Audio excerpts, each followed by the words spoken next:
And we're back, and we're here on the couch with Peter Kenworthy, the executive producer of Telluride TV, who's here to tell us a little bit about what's new and exciting with Telluride TV. Thanks, Carly. Yeah. Thanks for having me on the set, or thanks for allowing me to put myself on the set. Well, it's great having you here. Yeah, it's interesting. We have an interesting dynamic because, in a way, I'm your boss when you're working for Telluride TV, but you're now on the board of directors of Telluride TV, so technically you're my boss. Interesting. Oh, yeah, that's fun. But anywho, we always start with our Telluride story. So what made you come to Telluride, stay in Telluride? Well, you know, that is an interesting story, and it's kind of long, so I'll just cut to the short version of that. But it was in the early 90s, and I was actually living in London and was scheduled to go to Istanbul for a 2-year stint. I was working for a British banking consultancy that had an affiliate there. And we were literally 3 days from flying from London to Istanbul, and the deal kind of blew up. And so we ended up, our house was rented out, all our stuff was in storage, and I really didn't know what to do. So we came back to the East Coast where my parents lived, where I'm from. And I really wasn't enamored of the idea of trying to find a job in banking on the East Coast. And a friend came back from visiting Telluride just raving about what a really cool town it was. And I thought, you know, I've always wanted to live in a ski town. I'd really like my boys. I had 3 little boys at the time. I'd love them to grow up learning how to ski and living in the mountains. So I took a Greyhound bus from Pennsylvania out to Glenwood Springs and then rented a rent-a-heap and did a little circuit because I had friends in Aspen and Crested Butte, and I knew one person in Telluride, which was Steve Gumble, of all people. Oh, yeah, nice. Brother of a very good friend of mine. Yeah. So I started in Telluride, completely fell in love as soon as I saw it. It didn't hurt that I drove in on the last day of the season, the big street party. Oh, yeah, the Kodo street party. And I thought, okay, it's my kind of town. And that was it. Fell in love, went back east, packed up a U-Haul and brought our stuff out. And I didn't think it would be forever, but it's been forever since then. Yeah. And there's my story. And you've become such a huge part of the community. I mean, you worked, I don't know where you were before Mountain Film, but why don't you tell us a little bit about your evolution to becoming the executive director? Well, my first job in town was as a mortgage broker. It was something I hadn't done before, but I had a financial background.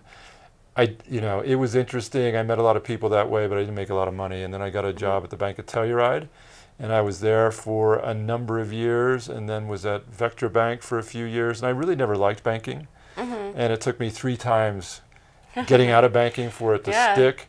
And after the 3rd time, I went to China and Southeast Asia for a year with my middle son, Nick, and taught English in China for about 6 months at a business school. And I had written a book which got published, so I came back for that and was writing for The Watch. Actually, as a reporter, I was like the cover reporter. So you're like slowly switching into journalism. Yeah, exactly. And then the executive director position at Mountain Film came up. And I thought, wow, I always loved Mountain Film. I figured my skill set would be a welcome addition there. So I applied, not knowing whether, I'd get the job or not. And fortunately I did. And I spent 8 years as executive director of Mountain Film, most of that time working with David Holbrook as festival director. And it was really great. I loved it. And 8 years later, I'd kind of gotten to the point where I was like, oh man, this takes its toll. And I had always had this dream of building my own house. And so the opportunity presented itself to do that. I dropped out of Mountain Film to build a house and accomplished that successfully, way beyond my expectations, actually. And then the Telluride TV job just happened to be available right as soon as I needed a job again. So I took this. And lucky for us, you're here and you have done some really amazing changes, including our website. Yeah, the website's great. And what's the big news right now is that we are now available online, which was never the case before, really. I mean, we have a YouTube channel where we show a lot of stuff, but what I don't like so much about YouTube is that once someone goes there, then suddenly they're bombarded by all these other options that take them away from you. Yeah, and the website is super clear now. If you go to TellurideTV.org, you can watch the channel live right on our website.